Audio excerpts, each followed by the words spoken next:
ನಮಸ್ತೆ Karnataka. Insta KS ನಿಂದ ನಾನು ನಿಮ್ಮ ಪ್ರೀತಿಯ ನವೀನ್ ಪಾಟೀಲ್ ಮಾತಾಡ್ತಾ ಇದ್ದೀನಿ. ಎಲ್ರಿಗೂ ನನ್ನ ಪ್ರೀತಿಪೂರ್ವಕ ನಮಸ್ಕಾರಗಳು. ಇವತ್ತಿನ ತರಗತಿಯಲ್ಲಿ ಮಾಡರ್ನ್ ಹಿಸ್ಟ್ರಿಗೆ ಸಂಬಂಧಪಟ್ಟಂತ ಕರ್ನಾಟಕ ಹಿಸ್ಟ್ರಿಗೆ ಸಂಬಂಧಪಟ್ಟಂತ ಮೇನ್ಸ್ನ ಪ್ರಶ್ನೆಗಳ ಬಗ್ಗೆ ನೋಡ್ತಾ ಹೋಗೋಣ. ಎಮಾನ್ಸಿಪೇಷನ್ ಆಫ್ ಡಿಪ್ರೆಸ್ಡ್ ಕ್ಲಾಸಸ್ ಅಂತ ಮಿತ್ರರೇ. ಎಮಾನ್ಸಿಪೇಷನ್ ಆಫ್ ಡಿಪ್ರೆಸ್ಡ್ ಕ್ಲಾಸಸ್ ಅಂದರೆ ಹಿಂದುಳಿದ ವರ್ಗದವರ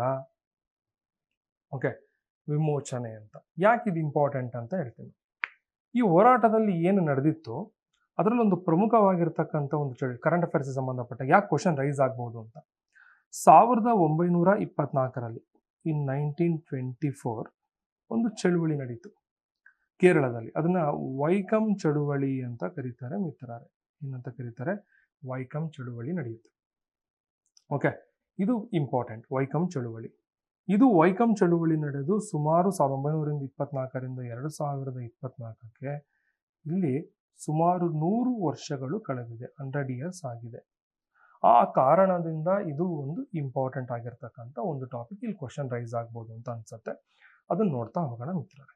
ಹಾಗಾದ್ರೆ ಹಿಂದುಳಿದ ವರ್ಗಗಳ ವಿಮೋಚನೆ ಹೇಗಿತ್ತು ಅಂದ್ರೆ, ಹೇಗೆ ಹಿಂದುಳಿದ ವರ್ಗದವರ ಏಳಿಗೆಗೆ ಶ್ರಮಿಸಿದ್ರು, ಯಾರ್ಯಾರು ಶ್ರಮಿಸಿದ್ರು, ಹೇಗೆ ಶ್ರಮಿಸಿದ್ರು ನೋಡ್ತಾ ಹೋಗೋಣ ಮಿತ್ರರೇ. ಮೊದಲನೇದು ಇಂಟ್ರೊಡಕ್ಷನ್ ಪಾರ್ಟ್ ಅಲ್ಲಿ ಡಿಸ್ಕಸ್ ಮಾಡ್ತಾ ಹೋಗೋಣ. ಹಾಗಾದ್ರೆ ಇಂಟ್ರೊಡಕ್ಷನ್ ಅಲ್ಲಿ ಏನೆಲ್ಲ ಡಿಸ್ಕಸ್ ಮಾಡೋಣ ಅಂದ್ರೆ ಡ್ಯೂರಿಂಗ್ ದ 19th century 19ನೇ ಶತಮಾನದಲ್ಲಿ ಸಮಾಜದಲ್ಲಿ ಅನೇಕ ಸಮಾಜ ಸುಧಾರಣೆಗಳು ನಡೀತು. ಏನಕ್ಕೆ ನಡೀತು? ಸೋಷಿಯಲ್ ರಿಫಾರ್ಮ್ಸ್ಗಳು ನಡೀತು. in 19th century many social reforms were held in Karnataka and also in India and also in South India.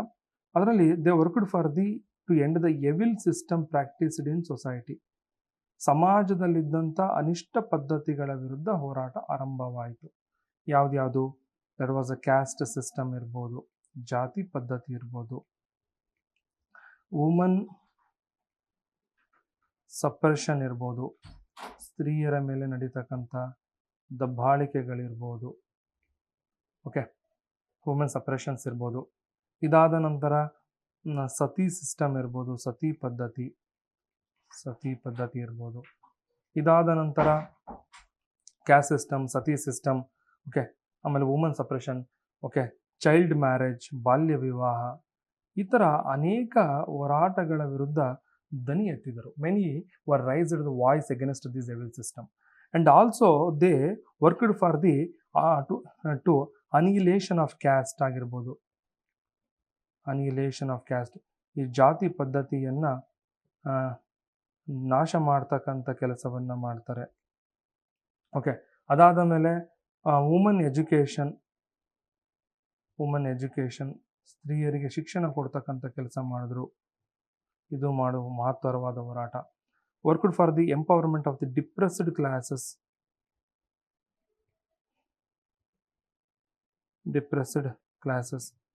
Depressed classes ಅಂತ ಹೇಳಿದ್ರೆ ಅದನ್ನ ಹಿಂದುಳಿದ ವರ್ಗದವರ ಏಳಿಗೆಗೋಸ್ಕರ ಶ್ರಮಿಸ್ತಾರೆ.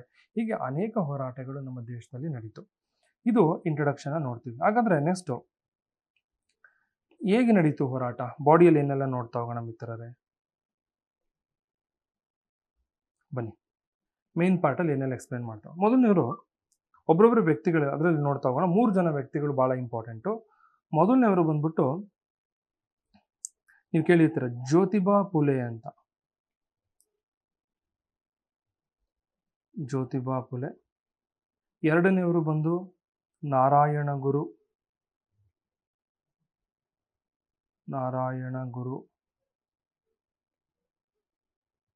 ಮೂರನೇವರು ಬಂದು ಪೆರಿಯಾರ್ ಅಂತ.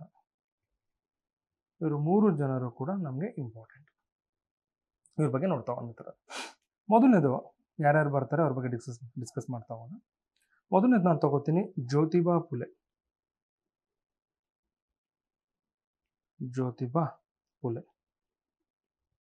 ಜ್ಯೋತಿಬಾ ಫುಲೆ ಅಂದ ತಕ್ಷಣ ನಮಗೆ ನೆನಪಾಗೋದು ಒಬ್ಬ ಮಹಾನ್ ಹೋರಾಟಗಾರರು ಜ್ಯೋತಿಬಾ ಫುಲೆ. ನಿಮಗೂ ಗೊತ್ತಿದೆ ಅವರ ಹೋರಾಟಗಳೇನು, ಅದನ್ನೆಲ್ಲ ನೋಡ್ತಾ ಹೋಗೋಣ. ಮೊದಲನೇದು ಸತ್ಯಶೋಧಕ ಸಮಾಜ ಹೇಗೆ ಪ್ರಾರಂಭ ಆಯಿತು, ಏನಾಯಿತು, ಈ ಜ್ಯೋತಿಬಾ ಫುಲೆ ಅವರ ಬಗ್ಗೆ ಡಿಸ್ಕಸ್ ಮಾಡ್ತಾವೆ. ಇವರು ಮೂಲತಃ ಮಹಾರಾಷ್ಟ್ರದವರು. He belongs to Maharashtra and born in a caste called Mali. Mali ಅಂತಕ್ಕಂಥ ಒಂದು ಹಿಂದುಳಿದ ವರ್ಗದಲ್ಲಿ ಜನಿಸಿದಂಥ ವ್ಯಕ್ತಿ. ಯಾರು? ಈ ಜ್ಯೋತಿಬಾ ಫುಲೆ ಅಂತಕ್ಕಂಥವರು. ಇವರು ಜ್ಯೋತಿಬಾ ಫುಲೆ ಅವರು ಹಿಂದುಳಿದ ಜಾತಿಯಲ್ಲಿ ಜನಿಸ್ತಾರೆ. ಚಿಕ್ಕ ವಯಸ್ಸಲ್ಲೇ ಈ ಫೇಸ್ಡ್ ಕ್ಯಾಸ್ಟ್ ಸಿಸ್ಟಮ್, ಈ ಜಾತಿ ಪದ್ಧತಿಯನ್ನು ನೋಡ್ತಾರೆ, ಅದನ್ನು ಅನುಭವಿಸ್ತಾರೆ, ಹೇಗಿತ್ತು ಜಾತಿ ಪದ್ಧತಿ ಅಂತ. ಈ ಎಲ್ಲ ಕಾರಣಗಳಿಂದ ಅವರಿಗೆ ಒಂದು ಗೊತ್ತಾಯಿತು, ಈ ಜಾತಿ ಪದ್ಧತಿ ಅಂತದ್ದು ಅತ್ಯಂತ ಭೀಕರವಾಗಿರ್ತಕ್ಕಂಥದ್ದು ಮತ್ತು ಕೆಟ್ಟದಾಗಿರ್ತಕ್ಕಂಥದ್ದು.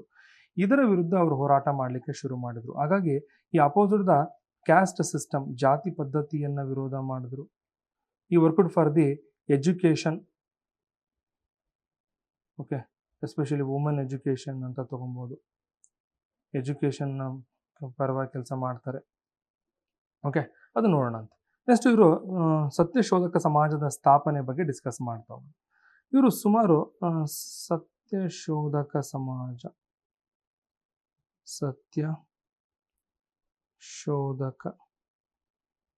ಸಮಾಜ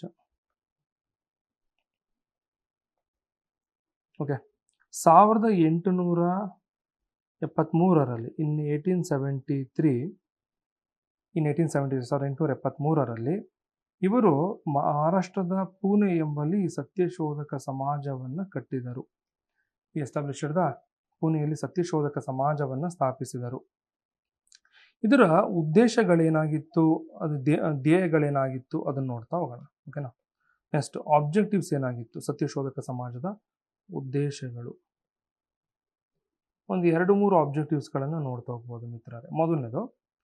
ಮೊದಲನೇದು ಎಂಪವರ್ಮೆಂಟ್ ಆಫ್ ದಿ, ಓಕೆ, ಅದು ಅಥವಾ ಇವರು ಈ ಸ್ಟಾರ್ಟೆಡ್ ಒಂದು ನಾನ್ ಬ್ರಾಹ್ಮಿನ್ ಮೂವ್ಮೆಂಟ್ ಅಂತ ಕರಿಬೋದು ನಾವು. ಒಂದು ಬ್ರಾಹ್ಮಣೇತರರ ಚಳುವಳಿ ಆಗಿತ್ತು, ನಾನ್ ಬ್ರಾಹ್ಮಿನ್ ಮೂವ್ಮೆಂಟ್ ಆಗಿತ್ತು. ದೇ ಅಪೋಸಿಟ್ ದ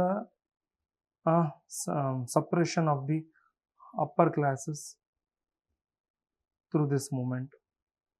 ಇವರು ಹಿಂದುಳಿದ ವರ್ಗದವರ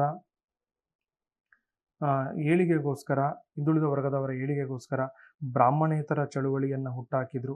ಆ ಹುಟ್ಟಾಕೋದ್ರ ಮುಖಾಂತರ ಜಾತಿ ಪದ್ಧತಿಯನ್ನು ವಿರೋಧ ಮಾಡ್ತಾರೆ ಒಂದು. ಓಕೆ, ಈ ಅಪೋಸಿಟ್ ದ ಕ್ಯಾಸ್ಟ್ ಸಿಸ್ಟಮ್, ಜಾತಿ ಪದ್ಧತಿಯನ್ನು ವಿರೋಧ ಮಾಡಿದ್ರು. ಜಾತಿ ಪದ್ಧತಿ, ಓಕೆ. ನೆಕ್ಸ್ಟ್ ಆ ಜಾತಿ ಪದ್ಧತಿಗೆ ಬೆಂಬಲಿಸ್ತಕ್ಕಂಥ ಕೃತಿಗಳನ್ನು ವಿರೋಧಿಸಿದ್ರು. ಈ opposite the scriptures it support the caste system like Manusmriti, ಇದನ್ನು ವಿರೋಧ ಮಾಡ್ತಾರೆ. ನೆಕ್ಸ್ಟು ಶೂದ್ರರಿಗೆ ಅವರ ಹಕ್ಕುಗಳ ಬಗ್ಗೆ ತಿಳಿಸ್ತಾರೆ. ಈ worked for the rights of the depressed classes. ಇವರು ಹಿಂದುಳಿದ ವರ್ಗದವರ ಹಕ್ಕುಗಳಿಗೋಸ್ಕರ ಶ್ರಮಿಸಿದರು. Okay, and also social justice, ಸಾಮಾಜಿಕ ನ್ಯಾಯ, social justice for depressed classes, ಹಿಂದುಳಿದ ವರ್ಗದವರಿಗೆ ಸಾಮಾಜಿಕ ನ್ಯಾಯ ಒದಗಿಸಿಕೊಡುವ ಕೆಲಸವನ್ನು ಮಾಡ್ತಾರೆ. ಇದೊಂದು ಬ್ರಾಹ್ಮಣೇತರ ಚಳುವಳಿಯಾಗಿತ್ತು. ಮೇಲ್ವರ್ಗದವರ ದಬ್ಬಾಳಿಕೆ ವಿರುದ್ಧ ಹೋರಾಟ ಮಾಡ್ತಾರೆ. Opposite the caste system, worked for the rights of the depressed classes, social ಜಸ್ಟಿಸ್ಗೋಸ್ಕರ ಕೆಲಸ ಮಾಡಿದ್ರು. ನೆಕ್ಸ್ಟು ಸತ್ಯಶೋಧಕ ಸಮಾಜದ ಕೆಲಸಗಳು, ಏನೆಲ್ಲ ಕೆಲಸಗಳನ್ನು ಮಾಡಿದ್ರು, ಪ್ರೋಗ್ರಾಮ್ಸ್ಗಳೇನಾಗಿತ್ತು, ವರ್ಕ್ಸ್ ಏನಾಗಿತ್ತು ನೋಡ್ತಾ ಹೋಗೋಣ ಮಿತ್ರರೇ. ಓಕೆ, ಮೊದಲನೇದು ಅವರು ತಗೊಂಡ್ರೆ ನಾವು ಅವ್ರೇನು ಮಾಡಿದ್ರು, the opposite the caste system, ಈ ಕ್ಯಾಸ್ಟ್ ಸಿಸ್ಟಮ್ನ ವಿರೋಧ ಮಾಡೋದು ಆ್ಯಂಡ್ ಅದ್ರ ಬಗ್ಗೆ ಡಿಸ್ಕಸ್ ಮಾಡ್ತಕ್ಕಂಥದ್ದು ಒಂದು. ಎರಡನೇದು ಆಪೋಸಿಟ್ ದ ಅನ್ನೆಸೆಸರಿ ರಿಚುವಲ್ಸ್, ಈ ಸಮಾಜದಲ್ಲಿದ್ದಂಥ ಕೆಲವು ಅನ್ನೆಸೆಸರಿ ಅನಾವಶ್ಯಕವಾಗಿರ್ತಕ್ಕಂಥ ಪೂಜೆಗಳಿರ್ಬೋದು. ಆ್ಯಂಡ್ ಐಡಲ್ ವರ್ಷಿಪ್ ಅಂತ ಕರಿತೀವಿ. ಐಡಲ್ ವರ್ಷಿಪ್ ಅಂದರೆ ಮೂರ್ತಿ ಪೂಜೆ ಅಂತ, ಅದನ್ನು ವಿರೋಧ ಮಾಡ್ತಾರೆ, ಮೂರ್ತಿ ಪೂಜೆಯನ್ನು ವಿರೋಧ ಮಾಡ್ತಾರೆ. ಓಕೆ, ಅದಾದಮೇಲೆ ವರ್ಕ್ಡ್ ಫಾರ್ ದಿ ಎಜುಕೇಷನ್ ನೋಡಿ. ಇವರು ಕೆಲಸಗಳು ನೋಡೋದಾದರೆ ಇವರು ಜಾತಿ ಪದ್ಧತಿಯನ್ನು ವಿರೋಧ ಮಾಡ್ತಾರೆ, ಜಾತಿ ಸಿಸ್ಟಮನ್ನು ಅದರಲ್ಲಿ ವಿರೋಧ ಮಾಡಿದ್ರು. Rituals and idol worship, rituals ಅಂದರೆ ಗೊತ್ತಿದೆ ನಿಮಗೆ, ಅದನ್ನು ಅನ್ನೆಸೆಸರಿ ರಿಚುವಲ್ಸ್, ಅನಾವಶ್ಯಕ ಪೂಜೆಗಳನ್ನು ಮಾಡ್ತಾಯಿದ್ರು. ಐಡಲ್ ವರ್ಷಿಪ್ ಅಂದರೆ ಮೂರ್ತಿ ಪೂಜೆಗಳನ್ನು ಮಾಡೋದು, ಅದನ್ನು ವಿರೋಧ ಮಾಡಿದ್ರು. ಜೊತೆಗೆ ಶಿಕ್ಷಣಕ್ಕೆ ಭಾಳಷ್ಟು ಪ್ರೋತ್ಸಾಹವನ್ನು ಕೊಟ್ಟರು. ಈ ವ್ಯಕ್ತಿ ಶಿಕ್ಷಣಕ್ಕೆ ಭಾಳಷ್ಟು ಮಹತ್ವವನ್ನು ಕೊಡ್ತಾರೆ. ಆ್ಯಂಡ್ ಸ್ಪ್ರೆಡ್ ಎಜುಕೇಷನ್, ಶಿಕ್ಷಣಕ್ಕೆ ಪ್ರೋತ್ಸಾಹ ಕೊಟ್ಟರು. And worked for the social justice. Okay, ಸಾಮಾಜಿಕ ನ್ಯಾಯವನ್ನು ಕೊಡಿಸ್ತಕ್ಕಂಥ and equality in society. Okay, ಸಮಾಜದಲ್ಲಿ ಸಮಾನತೆಯನ್ನು ತರ್ತಕ್ಕಂಥ ಹೋರಾಟಗಳನ್ನು, ಕೆಲಸಗಳನ್ನು ಮಾಡ್ತಾರೆ. ಇದೆಲ್ಲದೂ ಕೂಡ ಅವರ ಹೋರಾಟಗಳು. ನೆಕ್ಸ್ಟು ಭಾಳ ಇಂಪಾರ್ಟೆಂಟು, ಈ ಎಜುಕೇಷನ್ ಬಗ್ಗೆ ಡಿಸ್ಕಸ್ ಮಾಡೋಣ. ಏನು ಮಾಡಿದ್ರು ಶಿಕ್ಷಣಕ್ಕೋಸ್ಕರ ಈ ವ್ಯಕ್ತಿ ಕೆಲಸಗಳನ್ನು ಅಂತ. ಮೊದಲನೇದು, ಶಿಕ್ಷಣಕ್ಕೋಸ್ಕರ ಏನು ಕೆಲಸಗಳು ಮಾಡ್ತಾರೆ ಅಂದರೆ, ಇವರು 1848 1848 ಈ started schools for the depressed classes in Maharashtra. Schools for depressed classes in Maharashtra. ಹಿಂದುಳಿದ ವರ್ಗದವರಿಗಾಗಿ ಶಾಲೆಗಳನ್ನು ತೆರೆದರು ಮಹಾರಾಷ್ಟ್ರದ ಪುಣೆಯ ಭಾಗದಲ್ಲಿ. ಅದು ದೇಶದಲ್ಲಿ ಈ ಥರದೊಂದು ಮಾಡಿದಂಥ ಮಾತ್ರವಾದ ಕೆಲಸ ಇದು ಒಂದು. ನೆಕ್ಸ್ಟು, ಅವರಿಗೆ ಫ್ರೀ ಎಜುಕೇಷನ್, ಉಚಿತವಾಗಿ ಶಿಕ್ಷಣಗಳನ್ನು ಕೊಟ್ಟರು. ಸ್ಕಾಲರ್ಶಿಪ್ಪನ್ನು ಕೊಡ್ತಾರೆ. ಇದೆಲ್ಲ ಕೆಲಸವನ್ನು ಮಾಡಿದರು. ಇನ್ 1851 1851 ಅವರ ಪತ್ನಿ ಸಾವಿತ್ರಿಬಾಯಿ ಅಂತಕ್ಕಂಥವರು, ಸಾವಿತ್ರಿಬಾಯಿ ಫುಲೆ, ಇವರು ಭಾಳ ಮುಖ್ಯವಾಗಿರ್ತಕ್ಕಂಥ ಒಬ್ಬರು ಹೆಣ್ಣು ಮಗಳು. ಯಾಕೆ ಅಂದರೆ, she was the first women teacher in Maharashtra. ಮಹಾರಾಷ್ಟ್ರದಲ್ಲಿ ಪ್ರಥಮ ಮಹಿಳಾ ಶಿಕ್ಷಕಿ ಇವರು, ಫಸ್ಟ್ ವುಮೆನ್ ಟೀಚರ್ ಇವರು. ಇವರು ಮೊಟ್ಟ ಮೊದಲ ಬಾರಿಗೆ ಮಹಾರಾಷ್ಟ್ರದಲ್ಲಿ ಒಬ್ಬ ಮಹಿಳಾ ಶಿಕ್ಷಕಿಯಾದರು, ತಮ್ಮ ಗಂಡನಿಂದ ಶಿಕ್ಷಣ ಪಡ್ಕೊಂಡ್ರು. ಇವರು she started girls school in Maharashtra. ಇವರು ಸ್ತ್ರೀ ಶಾಲೆಗಳನ್ನು ತೆರೆದರು. ತೆರೆದು ಅವರಿಗೆ ಬೆಂಬಲಗಳನ್ನು ಕೊಟ್ಟಂಥ ಒಬ್ಬರು ಮಹಾನ್ ವ್ಯಕ್ತಿ. ಹಾಗಾಗಿ ಇವರು ಕೂಡ ನಮಗೆ ಇಂಪಾರ್ಟೆಂಟ್. ಓಕೆ, ನೆಕ್ಸ್ಟು, ಕೊನೆಗೆ ಅವರ ಕೃತಿಗಳನ್ನು, ವರ್ಕ್ಸ್ ಅಥವಾ ಬುಕ್ಸನ್ನು ನೋಡೋದಾದರೆ ಕೆಲವು ಕೃತಿಗಳನ್ನು ಬರೀತಾರೆ. ಪ್ರಮುಖವಾಗಿರ್ತಕ್ಕಂಥದ್ದು ಬ್ರಾಹ್ಮಣಾಚೆ ಕಸಬ್ ಅಂತಕ್ಕಂಥದ್ದು. ಬ್ರಾಹ್ಮಣಾಚೆ ಕಸಬ್, ಬ್ರಾಹ್ಮಣಾಚೆ ಕಸಬ್. ಬ್ರಾಹ್ಮಣಾಚೆ ಕಸಬ್ ಅಂತ ಹೇಳಿದ್ರೆ ಅದೊಂದು ಕೃತಿ, ಬ್ರಾಹ್ಮಣಾಚೆ ಕಸಬ್. ಇದರಲ್ಲಿ ಹೇಗೆ ಮೇಲ್ವರ್ಗದವರು ಕೆಳವರ್ಗದವರನ್ನು ಶೋಷಿಸ್ತಾರೆ ಅಂತ ಹೇಳ್ತಾರೆ. ಅದಾದಮೇಲೆ ಗುಲಾಮಗಿರಿ ಅಂತ ಒಂದು ಬುಕ್ಕು, ಗುಲಾಮಗಿರಿ. ಇದರಲ್ಲೂ ಕೂಡ ಅವರು ಮೇಲ್ವರ್ಗದವರ ಶೋಷಣೆಗಳನ್ನು, ದಬ್ಬಾಳಿಕೆಗಳನ್ನು ಹೇಳ್ತಾ ಹೋಗ್ತಾರೆ. ನೆಕ್ಸ್ಟ್, ಇದು ಒಬ್ಬರು ವ್ಯಕ್ತಿ ಕಂಪ್ಲೀಟ್ ಆಯಿತು. ನೆಕ್ಸ್ಟ್, ಎರಡನೇ ವ್ಯಕ್ತಿ ಬಗ್ಗೆ ಡಿಸ್ಕಸ್ ಮಾಡೋಣ. ಅವರ ಹೆಸರು ನಾರಾಯಣ ಗುರು ಅಂತ. ಓಕೆ, ಶ್ರೀ ನಾರಾಯಣ ಗುರು. ಯಾರಿವರು ಶ್ರೀ ನಾರಾಯಣ ಗುರು? ಇವರ ಸಾಧನೆಗಳೇನು ನೋಡ್ತಾವ. ಶ್ರೀ ನಾರಾಯಣ ಗುರು ನೋಡಿ, ಇವರು 19ನೇ ಶತಮಾನದ ಒಬ್ಬ ಶ್ರೇಷ್ಠ ವ್ಯಕ್ತಿ. 19th ಸೆಂಚುರಿಯವರು. ಬಾರ್ನ್ ಇನ್ ಕೇರಳದಲ್ಲಿ ಜನಿಸ್ತಾರೆ. ತಂದೆ ಮಾಧವ ಆಶಾನ್, ತಾಯಿ ಕುಟ್ಟಿಯಮ್ಮ ಅಂತ. ಈ ಬಾರ್ನಿನ್ನೇ ಇಳವ ಕ್ಯಾಸ್ಟ್ ಅಂತ, ಇಳವ ಜಾತಿಯಲ್ಲಿ ಜನಿಸಿದರು, ಒಂದು ಹಿಂದುಳಿದ ಜಾತಿ. ಅಂಡ್ ಈ faced the suppression of the upper classes. ಇವರು ಮೇಲ್ವರ್ಗದವರ ದಬ್ಬಾಳಿಕೆಗಳನ್ನು ಅನುಭವಿಸಿದಂಥ ವ್ಯಕ್ತಿಯವರು. ಯಾರು? ಈ ವ್ಯಕ್ತಿ ನಾರಾಯಣ ಗುರು ಅಂತಕ್ಕಂಥವ್ರು. ಸೊ ಇವ್ರೇನು ಮಾಡಿದ್ರು, ಶ್ರೀ ನಾರಾಯಣ ಗುರುರವರು ಒಂದು ಸೈಲೆಂಟ್ ರೆವಲ್ಯೂಷನ್ನ ಮುಖಾಂತರ, ಸೈಲೆಂಟ್ ರೆವಲ್ಯೂಷನ್ ಅಂದರೆ ಮೌನ ಕ್ರಾಂತಿಯ ಮುಖಾಂತರ ಕೇರಳದಲ್ಲಿ ಹೋರಾಟವನ್ನು ಮಾಡಿದರು ಮೇಲ್ವರ್ಗದವರ ವಿರುದ್ಧ. ಸೊ ಈ started a movement against the suppression of upper classes. ಅಂದರೆ ಅಪ್ಪರ್ ಕ್ಲಾಸಸ್ ಮೇಲ್ವರ್ಗದವರ ದಬ್ಬಾಳಿಕೆ ವಿರುದ್ಧ ಹೋರಾಟವನ್ನು ಆರಂಭಿಸಿದಂಥ ಒಬ್ಬರು ವ್ಯಕ್ತಿ ಈ ಶ್ರೀ ನಾರಾಯಣ ಗುರು ಅಂತಕ್ಕಂಥವರು. ಓಕೆ, ಇವರ ಹೋರಾಟಗಳು, ಇವರ ತತ್ವಗಳು, ಬೋಧನೆಗಳು, ಇವನ್ನೆಲ್ಲದನ್ನು ನೋಡ್ತಾ ಹೋಗೋಣ. ಮೊದಲನೇದು, ಇವರ ಸ್ಟ್ರಗಲ್ಸ್, ಹೋರಾಟಗಳು. ಯಾವ್ಯಾವ ವಿರುದ್ಧ ಹೋರಾಟಗಳನ್ನು ಮಾಡಿದರು?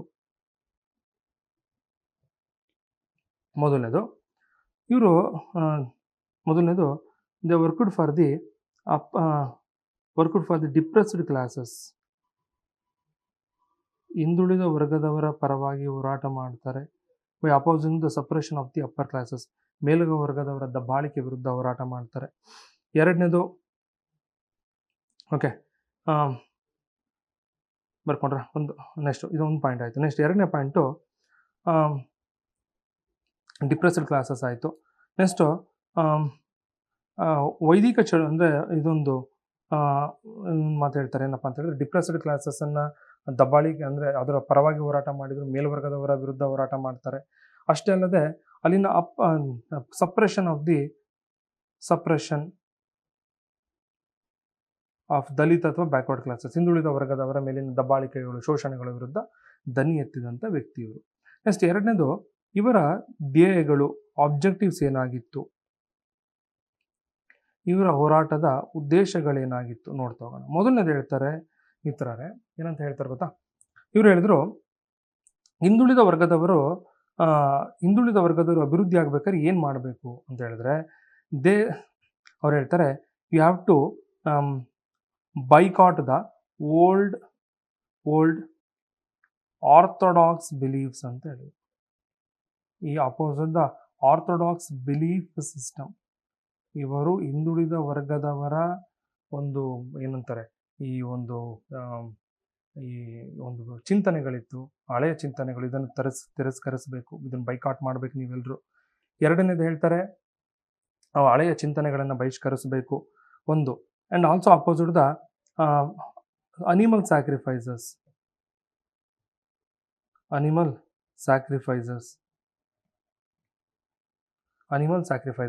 ಅಂದರೆ ನೀವು ಪ್ರಾಣಿ ಬಲಿಗಳನ್ನು ನಿಷೇಧ ಮಾಡಬೇಕು.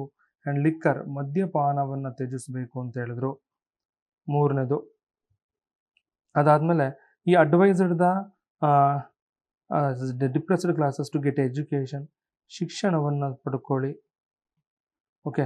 And also advised to study ವೇದಗಳನ್ನು ಅಧ್ಯಯನ ಮಾಡಿ ಅಂತ ಹೇಳಿದ್ರು, ಶಿಕ್ಷಣವನ್ನು ಪಡ್ಕೊಳ್ಳಿ ಅಂತ ಹೇಳಿದ್ರು, ಮತ್ತು ಹಳೆಯ ನಂಬಿಕೆಗಳನ್ನು ತೆಗೆದುಹಾಕಿ ಆ ಪ್ರಾಣಿ ಬಲಿಗಳನ್ನು ನಿಲ್ಲಿಸಿ ಮದ್ಯಪಾನವನ್ನು ವಿರೋಧ ಮಾಡಿ ಅಂತ ಹೇಳಿದ್ರು. ನೆಕ್ಸ್ಟು ಭಾಳ ಇಂಪಾರ್ಟೆಂಟು ಮಿತ್ರರೇ, ಒಂದು ಇವರ ಟೆಂಪಲ್ ಎಂಟ್ರಿ ಮೂಮೆಂಟ್, ನೀವು ಇದನ್ನು ಬರೀಲೇಬೇಕು. ಟೆಂಪಲ್ ಎಂಟ್ರಿ ಮೂಮೆಂಟ್ ಅಂತ ಕರಿತೀವಿ, ಅಂದರೆ ದೇವಸ್ಥಾನದ ಪ್ರವೇಶ ಚಳುವಳಿ. Okay, the temple entry movement ಭಾಳ ಇಂಪಾರ್ಟೆಂಟ್. ಇವರಲ್ಲಿ ಅನೇಕ ಚಳುವಳಿಗಳಾಗತ್ತೆ, ಅದರಲ್ಲಿ ಒಂದೊಂದೇ ನೋಡೋಣ. ಸುಮಾರು 1888 ಈ ಸ್ಟಾರ್ಟೆಡ್ ಒಂದು ಮೂಮೆಂಟ್ ಕಾಲ್ಡ್ ಅರವೀಪುರಂ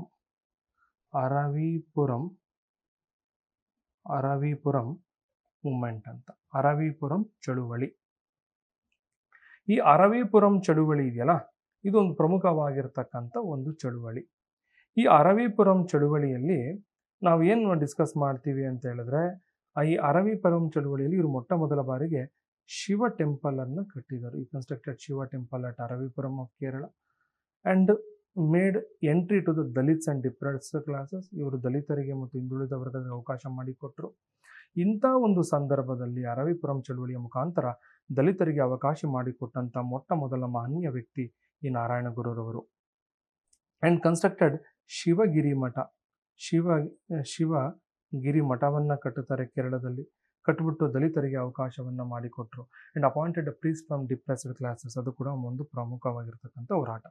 ನೆಕ್ಸ್ಟು ಅದರಲ್ಲಿ ಒಂದು ಭಾಳ ಪ್ರಮುಖವಾಗಿರ್ತಕ್ಕಂಥ ಹೋರಾಟಗಳು ವೈಕಂ ಸತ್ಯಾಗ್ರಹ ಅಂತ ಮಿತ್ರರೇ. ಇದು 1924 ನಡೆಯುತ್ತೆ. ಈ ವೈಕಂ ಸತ್ಯಾಗ್ರಹ ಯಾಕೆ ಪ್ರಮುಖವಾಗಿರ್ತಕ್ಕಂಥದ್ದು ಅಂದರೆ, ಇದು ಒಂದು ವೈಕಂ ಸತ್ಯಾಗ್ರಹ ಇದೊಂದು ಹಿಂದುಳಿದ ವರ್ಗದ ಪ್ರವೇಶ ಚಳುವಳಿಯಾಗಿತ್ತು. ಇಟ್ ವಾಸ್ ಎ ಡಿಪ್ರೆಸ್ಡ್ ಕ್ಲಾಸಸ್ನ ಒಂದು ಟೆಂಪಲ್ ಎಂಟ್ರಿ ಮೂಮೆಂಟ್ ಆಗಿತ್ತು. ಕೇರಳದಲ್ಲಿ ವೈಕಂ ಅಂತ ಒಂದು ಪ್ಲೇಸ್ ಇದೆ, ಅಲ್ಲಿ ಈ ವೈಕಮ್ಮಲ್ಲಿ ಈ ಸ್ಟಾರ್ಟೆಡ್ ಒಂದು ಮೂಮೆಂಟ್, ಒಂದು ಹೋರಾಟವನ್ನು ಹುಟ್ಟಾಕಿದ್ರು. ಇದನ್ನೇ ವೈಕಂ ಸತ್ಯಾಗ್ರಹ ಅಂತ ಕರಿತೀವಿ. It was a temple entry movement ಆಗಿತ್ತು. ಇದೊಂದು ದೇವಸ್ಥಾನ ಪ್ರವೇಶ ಚಳುವಳಿಯಾಗಿತ್ತು. ಇದ್ರ ಮುಖಾಂತರ ಅದನ್ನು ನಾಯಕರ ಒಂದು ಕೆಳಪ್ಪನ್, ಟಿ ಕೆ ಮಾಧವನ್,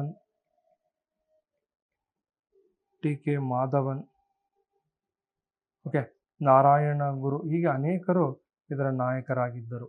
ಇವರೆಲ್ಲರೂ ಸೇರಿ ಈ ಹೋರಾಟವನ್ನು ಹುಟ್ಟಾಕಿದ್ರು. ಇದ್ರ ಮುಖಾಂತರ ನೂರಾರು ದಲಿತರಿಗೆ ಈ ವೈಕಂನಲ್ಲಿ ದೇವಸ್ಥಾನದಲ್ಲಿ ಪ್ರವೇಶವನ್ನು ಕೊಡಿಸಿದರು. ಈ ಹೋರಾಟವನ್ನು ಬಹಳ ಜನ ಮೆಚ್ಚುತ್ತಾರೆ. ರವೀಂದ್ರನಾಥ ಟ್ಯಾಗೋರ್, ಗಾಂಧಿ ಆಗಿರ್ಬೋದು, ಪೆರಿಯಾರ್ ಅವರು ಈ ಹೋರಾಟಕ್ಕೆ ಬೆಂಬಲವನ್ನು ಕೊಟ್ಟರು. ಇದು ಕೂಡ ಒಂದು ಪ್ರಮುಖವಾದ ಒಂದು ಹೋರಾಟ. ಯಾಕೆಂದರೆ ಇದಕ್ಕೆ 100 ವರ್ಷಗಳು ತುಂಬಿದೆ, ಅದನ್ನು ನೀವು ಮರಿಬೋದು. ನೆಕ್ಸ್ಟ್ ಮೂರನೇ ವ್ಯಕ್ತಿಗೆ ಬರ್ತೀನಿ, ಅವರೇ ಪೆರಿಯಾರ್ ಅಂತಕ್ಕಂಥವ್ರು. ಅವರ ಹೋರಾಟಗಳ ಬಗ್ಗೆ ಸ್ವಲ್ಪ ನೋಡೋಣ. ಯಾರು ಇವರು ಪೆರಿಯಾರ್, ಇವರ ಹೋರಾಟಗಳೇನು ನೋಡಿ. ಸುಮಾರು 1925ರ ಟೈಮಲ್ಲಿ ಈ ವ್ಯಕ್ತಿ ತಮಿಳುನಾಡಿನಲ್ಲಿ ಒಂದು ಹೋರಾಟವನ್ನು ಸ್ಟಾರ್ಟ್ ಮಾಡಿದರು. ಇದನ್ನು ಸೆಲ್ಫ್ ರೆಸ್ಪೆಕ್ಟ್ ಮೂಮೆಂಟ್ ಅಂತ ಕರಿತೀವಿ. ಏನಂತ ಕರಿತೀವಿ? ಸೆಲ್ಫ್ ರೆಸ್ಪೆಕ್ಟ್ ಮೂಮೆಂಟ್, ಅಂದರೆ ಆತ್ಮಗೌರವ ಚಳುವಳಿ ಅಂತ. ಇದ್ರ ಉದ್ದೇಶಗಳೇನು ಅಂದರೆ, ಆಬ್ಜೆಕ್ಟಿವ್ಸ್ ಏನಪ್ಪ ಅಂದರೆ, it was non Brahmin movement ಆಗಿತ್ತು. ಇದೊಂದು ಬ್ರಾಹ್ಮಣೇತರ ಚಳುವಳಿಯಾಗಿತ್ತು. It opposed the suppression of the upper classes like Brahmins. ಇದು ಬ್ರಾಹ್ಮಣರ ದಬ್ಬಾಳಿಕೆಗಳು ಮತ್ತು ಸಪ್ರೆಷನ್ ಅನ್ನು ವಿರೋಧ ಮಾಡಿತು. ಅಪೋಸ್ಡ್ ದ ಕ್ಯಾಸ್ಟ್ ಸಿಸ್ಟಮ್, ಜಾತಿ ಪದ್ಧತಿಯನ್ನು ವಿರೋಧ ಮಾಡಿದಂಥ ಒಂದು ಪ್ರಮುಖವಾದ ಚಳುವಳಿ. Next it also worked for the social justice. ಇದು ಸಾಮಾಜಿಕ ನ್ಯಾಯ ಕೊಡಿಸುವ ಕೆಲಸವನ್ನು ಕೂಡ ಮಾಡ್ತು. And also demanded for the reservation for backward class students in government jobs and education. ಈ ಥರದ ಹೋರಾಟವನ್ನು ಮಾಡ್ತಾರೆ ಇವರು. ಅದಕ್ಕೋಸ್ಕರ ಈ ಸೆಲ್ಫ್ ರೆಸ್ಪೆಕ್ಟ್ ಮೂವ್ಮೆಂಟನ್ನು ಹುಟ್ಟಾಕಿದ್ರು. ನೆಕ್ಸ್ಟು ಇವರು ಅದಕ್ಕೋಸ್ಕರ ಒಂದು ಕುಡಿ ಅರಸು ಅಂತಕ್ಕಂಥ ಒಂದು ಪತ್ರಿಕೆ ತರ್ತಾರೆ. ಕುಡಿ ಅರಸು ಅಂತಕ್ಕಂಥ ಒಂದು ಪತ್ರಿಕೆಯನ್ನು ಕೂಡ ಸ್ಥಾಪನೆ ಮಾಡಿದ್ರು. ಓಕೆ, ನೆಕ್ಸ್ಟು ಇವ್ರು ಏನೆಲ್ಲ ಮಾಡ್ತಾರೆ, ಕೆಲಸಗಳನ್ನು ಮಾಡಿದರು. ಓಕೆ, ಅದೊಂದು ಸ್ವಲ್ಪ ನೋಡೋಣ ಅಂತ. ನೆಕ್ಸ್ಟು ಇವರ ಹೋರಾಟಗಳು ಹೇಗಿತ್ತು, ಮೂವ್ಮೆಂಟ್ ಹೇಗಿತ್ತು.